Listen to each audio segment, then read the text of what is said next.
080 at 8, cleared to land runway 07. Well, land 07, American 2060. Yeah man, greetings everyone, still here again. Hope you woke up to a wonderful day today. In a previous video, I would have given you a quick glimpse of the first flight back into Jamaica, Montego Bay, Sangsters International Airport after the passage of Hurricane Beryl. And I promise you that I'll give you a longer version to this video with more details of how the morning unfolded. This video will give you the conversation between pilot and tower, confirming that this is indeed the first flight back into Jamaica.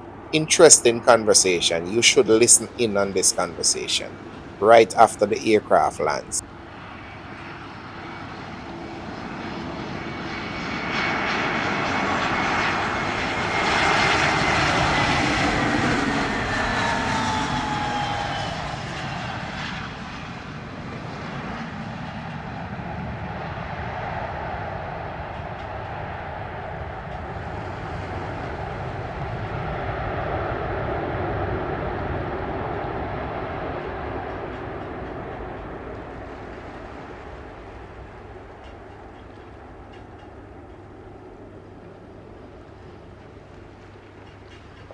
On a 2 vacate Alpha, say gate number.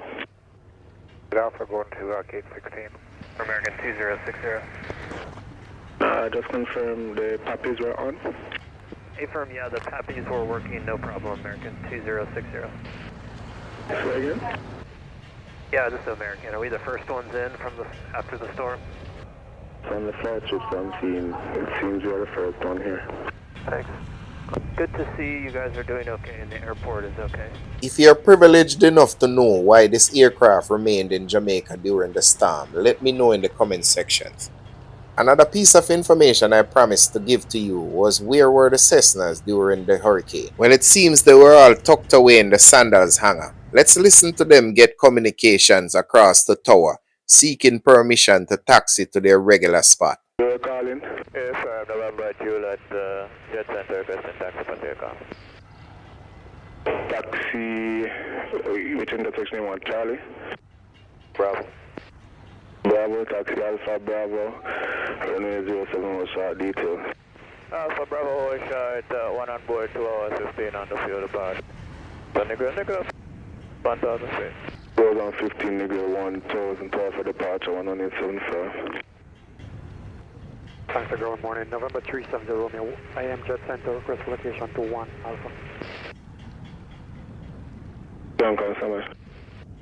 November 370 Romeo. I am Jet Center. Request location to 1 Alpha.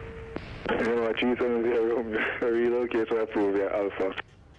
Location approved via Alpha 370 Romeo. Another piece of information I promised to give to you was the reason why the airport would have remained closed until 6 p.m. even though there was no obvious damage on the external. But there was indeed damage, and I promise you video evidence of that. So that will be coming up next after we enjoy a little more of these Cessnas. This one came really close to me. When will I fly in one of these? I can't wait for the day to come.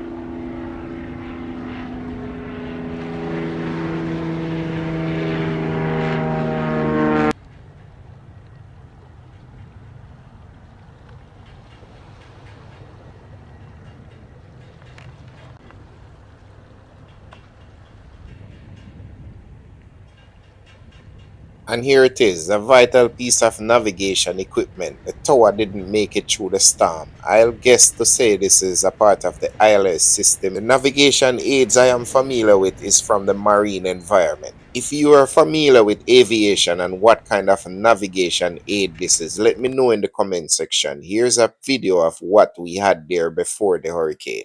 So we're at the end of this video now, but before we go, I want to remind you to join me on Wednesday at 5 a.m. when I'll have a video now which shows you the aircraft which came on the day. My oh my, did they come? You just have to watch the video to understand what I'm talking about. It was as if Jamaica was having a mass exodus. Some big ones came in too, very unusual for this time of year. So watch the video. Stewie saying to you, remember to like and subscribe. Bless up.